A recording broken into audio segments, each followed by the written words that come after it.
Salut à tous, c'est Matsu, bienvenue dans ce nouveau type de vidéo qui est le story manga. Vous l'aurez compris peut-être avec le temps, donc dans les autres vidéos ou avec le titre tout simplement, que je vais vous parler d'un manga que j'ai fini de lire. Donc, suite à vos votes que je vous avais demandé dans mon premier haul, vous avez choisi Sword Art Online Fairy Dance, mais c'était quand même serré.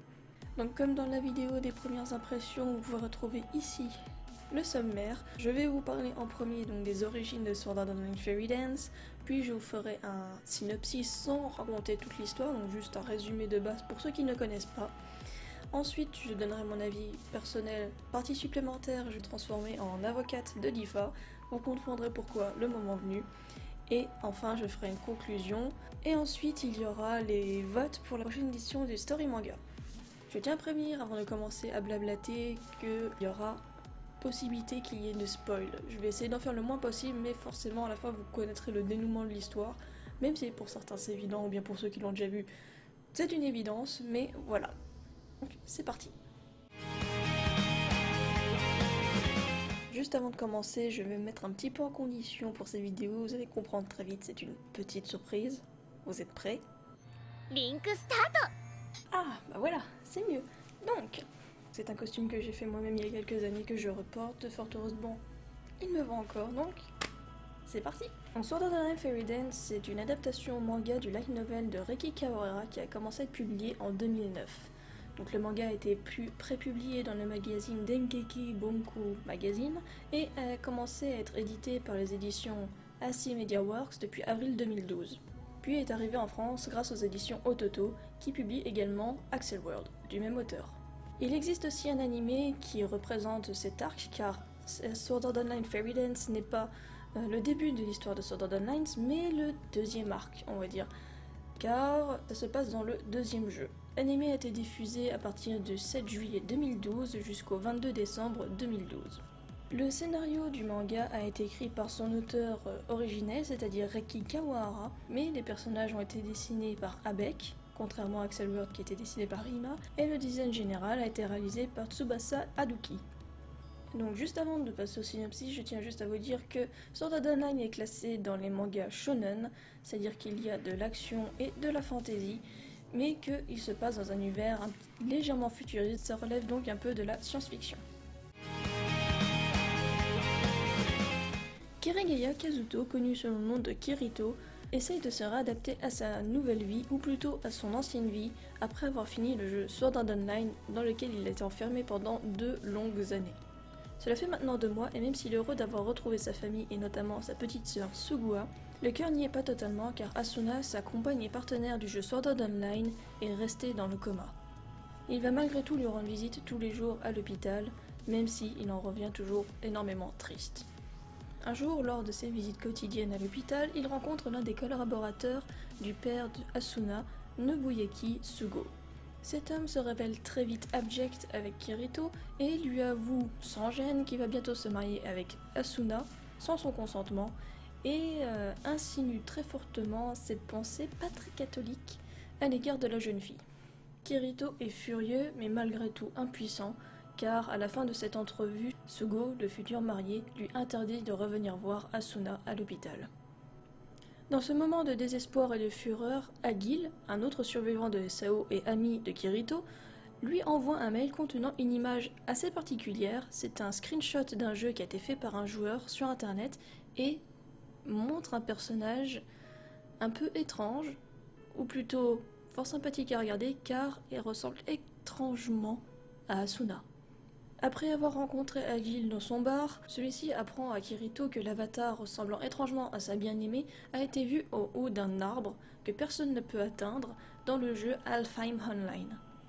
En examinant la boîte du jeu, Kirito se rend compte que ce jeu est développé par la société Rect Progress qui est dirigée par Sugo, le super futur marié. Quelque temps après, Kirito apprendra que ce jeu utilise une ancienne version de Cardinal, qui est le système qui a permis au jeu Sword Art Online de voir le jour. Les chances que Asuna soit bel et bien enfermé dans son jeu sont très accrues. Le soir même, il va donc se connecter au jeu pour en avoir le cœur net.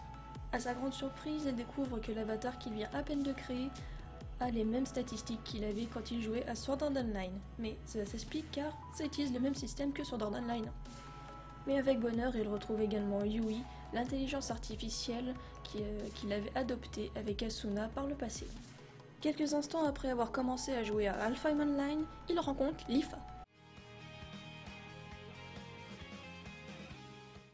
Lifa est une joueuse expérimentée de Halo car cela fait déjà quelques mois qu'elle joue au jeu. Ils vont alors faire connaissance et sans avoir expliqué quelles étaient ses motivations, Kirito lui explique qu'il veut se rendre à l'Arbre Monde, arbre le plus grand du jeu, et que tous les joueurs veulent atteindre. Mais malheureusement, comme il vient d'arriver dans le jeu, il ne sait pas comment y aller. Lifa, qui ne se l'explique pas elle-même, a pris Kirito en sympathie et décide de l'accompagner jusqu'à l'Arbre Monde. Kirito surmontera-t-il les obstacles qui se dresseront sur sa route et parviendra-t-il à sauver Asuna? Je vais commencer par vous parler des graphismes. Sword Art Online Fairy Dance possède des graphismes qui sont vraiment très beaux et qui sont exactement les mêmes que le light novel, comme pour Axel World. Les illustrations sont vraiment agréables à regarder et les personnages ont des traits très fins et ont des aspects complètement différents les uns des autres. On peut donc pas se tromper sur qui est qui. J'ai donc vraiment très apprécié la façon dont sont représentés les personnages et les décors sont vraiment très immersifs. En effet, ils sont à la fois simples par le principe, mais un peu plus compliqués à réaliser, le but étant qu'on se repère facilement dans le décor. Les scènes de combat ne sont malheureusement pas décrites et dessinées dans le détail, ce qui est un peu dommage car parfois on a un peu du mal à comprendre les actions qui se succèdent. Néanmoins, les vignettes représentant les mouvements décisifs sont belles, dynamiques et permettent à l'action de prendre beaucoup plus d'ampleur. Dernier point sur les graphismes et qui m'a beaucoup marqué, c'est l'expression du visage et notamment les regards. Ils sont vraiment très expressifs et très reconnaissables, ce qui permet de comprendre à chaque fois ce que pense et ressent un personnage et c'est vraiment agréable. Même si le point de vue narratif change entre Kirito et Sugua à intervalles réguliers, ça permet de ne pas se perdre justement malgré ces changements. Je vais maintenant vous parler de l'histoire. Certaines personnes pensent que l'arc que représente Fairy Dance est vraiment pas important ou fait perdre de son charme à la série tout entière. Mais je vais essayer de vous faire comprendre ce que j'en ai pensé et de vous expliquer pourquoi, pour moi, il a tout autant sa place que les autres et pourquoi il a aussi de l'importance. Au premier abord, on pourrait croire que l'arc de Fairy Dance n'a pas d'importance avec Sword Art Online, donc premier arc du nom, car l'histoire n'a pas vraiment de lien direct apparent, mais pour moi, il est tout à fait logique. Tout d'abord, pour moi, c'était sûr qu'il y allait avoir un problème à la fin du premier acte, car il faut pas oublier que Asuna est morte quelques instants avant la fin du jeu, donc c'était sûr que Reki Kawara allait vouloir faire quelque chose derrière. Ensuite, cela paraît peut-être un peu facile et évident, mais pour moi, c'était sûr que une personne allait reprendre l'œuvre de Kayaba, dans le cas présent Sugo, pour le détourner de son sens premier et en faire un truc largement plus pervers. Et je pèse mes mots. On pourrait facilement regretter que Kirito soit directement un PGM dès son arrivée, mais il y a une explication logique, car le jeu possède le même système que Sword Art Online, donc les données qu'il avait sauvegardées. En fait, même si certains aimeraient que, comme d'habitude, ce soit un shonen basé sur la montée en puissance, ce n'est pas l'importance de cet arc. Pour mieux comprendre Sword Art Online Fairy Dance, il ne faut pas se concentrer que sur Kirito, même si c'est le personnage principal, les autres personnages qui l'entourent, et notamment les personnages proches, ont tout aussi leur importance dans cet arc. Kirito, satisfait d'avoir fini SAO, n'en est pas plus heureux. En effet, l'univers dans lequel il a passé 2 ans lui manque. D'autant plus que la personne qu'il aime, Asuna, n'est pas là. On voit donc qu'en fait il se bat pour récupérer ce bonheur perdu et pour essayer de sauver Asuna. Asuna, quant à elle, n'a pas connu la libération. Elle est toujours enfermée dans un jeu et cette fois elle a complètement perdu son libre arbitre car elle est enfermée dans une cage, au sens propre. Et elle se retrouve prisonnière d'un homme qui se croit tout puissant et qui semble par moments vraiment très dérangé. Elle aspire donc à s'échapper, retrouver sa liberté et surtout retrouver Kirito. Même si ce n'est pas la chose la plus importante de cet arc, Asuna est néanmoins témoin d'expériences psychologiques faites sur des joueurs à l'insu de leur plein gré. Chose qui pourrait lancer des polémiques diverses et variées sur les avancées technologiques. Lifa, qui est en réalité la petite sœur cousine de Kirito, représente la fermier qui a dû vivre le deuil et l'absence d'un proche pendant 2 ans. Elle a vécu l'expérience de SAO de l'autre côté et j'ai même l'impression que par moments elle l'a beaucoup plus mal vécu que Kirito lui-même qui s'était adapté à ce nouveau monde. C'est pendant ces 2 ans d'absence qu'elle découvre que Kirito n'est en réalité pas son frère mais son cousin et cela chamboule complètement ses repères. Mais on y reviendra un peu plus tard. Dans Sword Art Online Fairy Dance et dans le jeu Halo, Leafa représente en réalité le mentor et l'allié le plus précieux de Kirito, malgré les quelques tourments occasionnés. Même si l'histoire de Sword Art Online Fairy Dance peut paraître un petit peu maladroite, je pense que Reki Kawahara a voulu compenser le manque de suspense par l'allure rapide de l'histoire. Mais c'est la raison pour laquelle certaines personnes reprochent à Fairy Dance de ne pas être suffisamment immersif. Les personnages passent énormément de temps dans Halo et on entrecoupe ces scènes par des déconnexions occasionnées dans lesquelles les personnages ne se croisent même pas. Le but de ces déconnexions est de montrer qu'il s'agit bien d'un jeu et qu'il ne faut pas non plus oublier la réalité. On nous rappelle néanmoins qu'il ne s'agit que d'un jeu grâce aux informations du background qui nous est donné, notamment sur les races et sur les guerres et querelles qui font rage entre elles. Un chapitre entier est d'ailleurs consacré à ce background. J'ai beau être fan de cette œuvre, j'ai quand même trouvé quelques points négatifs. L'auteur, Reki Kawahara, et ses dessinateurs ont complètement craqué leur slip en créant ces personnages. Pourquoi des tentacules? Franchement, pourquoi? En plus d'être prisonnière, Asuna doit subir des trucs aussi dégueulasses que ça. C'est certainement un choix de Sugo pour ses acolytes et techniciens n'aillent pas dans le jeu pour faire un peu ce qu'ils veulent et donc se prendre pour les rois du monde, mais d'un côté, ça les arrange bien parce qu'eux-mêmes peuvent réaliser des fantasmes complètement pervers. Je veux bien que Sword Art Online Fairy Dance, et même Sword Art Online en général, soit un shonen. Donc, généralement, ce sont des personnes qui sont capables de voir des scènes de combat, de sang, etc. Mais pourquoi Asuna est sur le point de se faire violer? Je sais pas, c'est limite un peu choquant aussi par moment. Je m'y attendais parce que le personnage de Sugo est complètement taré, mais pourquoi? Heureusement, on ne voit pas de détails un peu choquants. Ça peut limite rester dans l'érotisme. Mais quand même, ça m'a fait un peu bizarre d'un seul coup de voir que Asuna, en fait, elle est à poil, elle a juste 2 mèches de cheveux devant les nichons, et puis voilà.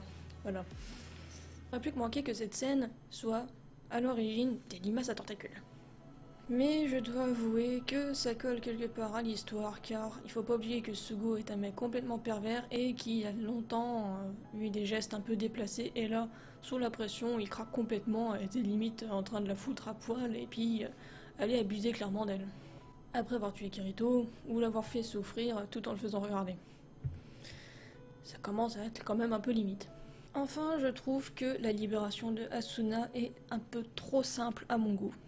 Même s'il y a une explication tout à fait logique et qui convient à l'histoire, je trouve qu'en fait c'est trop des enchaînements d'événements qui sont beaucoup trop favorables à Kirito. Kirito, dans un moment de faiblesse intense, entre en contact avec une mémoire de Kayaba, qui lui permet d'obtenir les droits d'administrateur, donc d'avoir la puissance qu'il veut, d'avoir la meilleure arme qu'il veut, et donc de couper Sugo en deux. Pas d'autres mots. Mais si on y en pense, on pourrait trouver ça logique car en fait, il aurait eu les droits d'administrateur, ça aurait été une sorte de récompense. Et comme il est dans Halo, qui est une copie de Sword Art Online, au final ça peut paraître un peu logique si on y réfléchit, mais je trouve ça quand même un peu facile quoi. On voit qu'il est au pied du mur, qu'il peut plus rien faire d'un seul coup. Libération Kayaba, super héros, bonjour, je suis là. C'est un peu facile, mais en même temps ça peut coller à l'histoire si on veut pas faire trop compliqué. Et parfois ce sont les histoires les plus simples qui sont les plus appréciées. Avant de finir cet avis sur l'histoire, je tiens à préciser que si vous avez aimé la première partie de Sword Art Online, vous allez forcément vous retrouver complètement dépaysé, car l'atmosphère dans Halo et Sword Art Online Fairy Dance n'est pas la même. Le but n'est plus la survie, mais plus la réadaptation et la recherche d'un bonheur. Petite partie supplémentaire. Comme vous pouvez le constater, j'aime beaucoup le personnage de Leafa. Voilà, je pense qu'il n'y a pas meilleur moyen de vous le montrer. Et contrairement à ce que certains pourraient croire, Sugua n'est pas une petite conne incestueuse, ok? Bon, je vous explique pour ceux qui n'ont pas suivi l'histoire. Sugua est la sœur de Kazuto. Kazuto et Kirito. Sugua a des sentiments confus et peut-être un peu trop forts à l'égard de Kazuto. On apprend que Sugua est Leafa, donc pour pouvoir essayer de résoudre son problème sentimental, elle va essayer de se rapprocher de Kirito, pour qui elle commence à avoir certains sentiments. Mais Leafa finit par se rendre compte que Kirito est Kazuto. Donc explication et version longue. Certains pensent qu'en fait elle fait limite exprès d'être amoureuse de Kirito, mais en fait il faut pas oublier qu'elle en est elle-même consciente et qu'elle est elle-même gênée par cette situation car elle la trouve elle-même anormale. Elle va donc essayer d'oublier Kazuto en se rapprochant d'une autre personne qui est Kirito. Donc déjà c'est comme si vous imaginez que c'est une personne normale qui essaye d'oublier une autre personne et donc va essayer de se rapprocher d'une nouvelle personne, ça fait beaucoup personne, mais va essayer de se rapprocher d'une nouvelle personne et puis là d'un seul coup, ah ben Kirito c'est ton cousin. Est-ce que vous imaginez un peu la détresse émotionnelle qu'elle a pu ressentir à ce moment? Comment on ne peut pas avoir un minimum de compassion lorsqu'elle se rend compte que, peu importe ses efforts, elle se retrouve face à lui? Si ça m'arrivait, je me dirais, dans ma tête, je suis complètement paumée et je suis condamnée à errer dans les limbes jusqu'à la fin des temps. Plutôt être condamnée à être malheureuse. Je pense qu'à la place de noter le côté incestueux et autres et légèrement pervers malgré elle, il faudrait plutôt regarder les efforts qu'elle a fait pour essayer de se sortir de cette situation.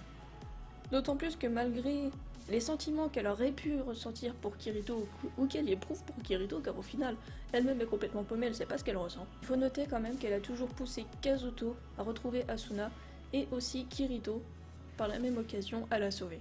On ne peut donc pas dire que c'est une jalouse égoïste et qu'elle pense plutôt justement au bonheur des autres avant le sien.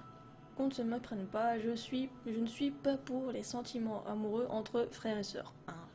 J'ai un grand frère moi-même, je trouve ça dégueulasse, mais je pense qu'il ne faut pas s'arrêter au fait que ce soit cette relation, d'autant plus qu'on apprend qu'ils sont que cousins et dans certains pays, les relations aux cousins sont limite... c'est limite banal en fait. Mais ça, c'est un autre débat. Je pense donc qu'il faut mettre de côté ce lien entre les deux personnages et se concentrer sur le réel problème, qui est la détresse sentimentale et la complexité des sentiments amoureux. Si malgré donc ces petites explications, vous continuez de penser que Sugua alias Lifa est toujours une détraquée incestueuse, j'ai envie de vous dire grand bien vous fasse et faut pas oublier que c'est un manga. Et que dans un manga, tout est possible. Si vous pensez que cette relation est dérangeante, je vous invite à aller regarder l'anime Ore no Imoto et là vous comprendrez qu'en fait, Sugua X Kazuto c'est pas grand chose en fait. Même si Fairy Dance n'est pas l'arc le plus percutant de la saga Sword Art Online, je pense qu'il a quand même sa place. L'intérêt n'est décidément pas le même que dans l'arc précédent et même le suivant. Fairy Dance mérite tout de même d'être traité car il propose des problématiques différentes que dans SAO ou GGO. On ne peut certes pas accrocher à l'histoire, ça arrive à tout le monde, mais on ne peut pas non plus dire que Fairy Dance est un arc dénué de sens et d'intérêt. Et on ne peut pas non plus dire que les graphismes ne sont pas beaux. On peut néanmoins apprécier la découverte d'un nouveau jeu et de ses particularités qui sont un peu plus traitées à mon goût dans le manga que dans l'anime. Conclusion, si vous aimez l'univers qu'a créé Reki Kawahara ou les graphismes que propose le manga ou encore la pluralité des problématiques évidentes ou non, car des fois on peut découvrir d'autres choses qui sont traitées mais qui ne sont pas forcément évidentes, eh bien foncez, allez le lire. Moi j'ai vraiment pris un grand plaisir à le lire, même je connaissais l'histoire, même si j'aimais déjà cet arc parce que j'aime Lifa, mais j'ai vraiment apprécié cette lecture et je pense que si vous avez des doutes, que vous êtes encore mitigé sur votre avis quant à l'arc Alpha Manline de la saison 1 de Sword Art Online, enfin de l'anime, je pense que le manga pourra d'autant plus vous convaincre. Cette présentation de Sword Art Online Fairy Dance maintenant terminée, je vais vous proposer le prochain duel pour la prochaine édition de Story Manga. Pour ce prochain vote, je vous propose de choisir entre King's Game et Sakura Hime Kaiden ou en français Princesse Sakura. Comme la dernière fois, vous pouvez voter en mettant un pouce bleu au commentaire correspondant et vous pouvez également appuyer votre choix dans un commentaire et m'expliquer pourquoi vous aimeriez que je traite celui-là en cas d'égalité. La vidéo s'achève ici, j'espère que ce premier story manga vous aura plu. Si c'est le cas, n'hésitez pas à mettre un pouce bleu à la vidéo et aussi à me donner vos impressions et votre avis sur le manga si vous l'avez lu ou non dans les commentaires. Si ce n'est pas encore fait, je vous invite également à vous abonner à cette chaîne pour être tenu au courant des prochaines vidéos qui sortiront. Merci beaucoup d'avoir regardé ces vidéos, on se retrouve bientôt. Salut!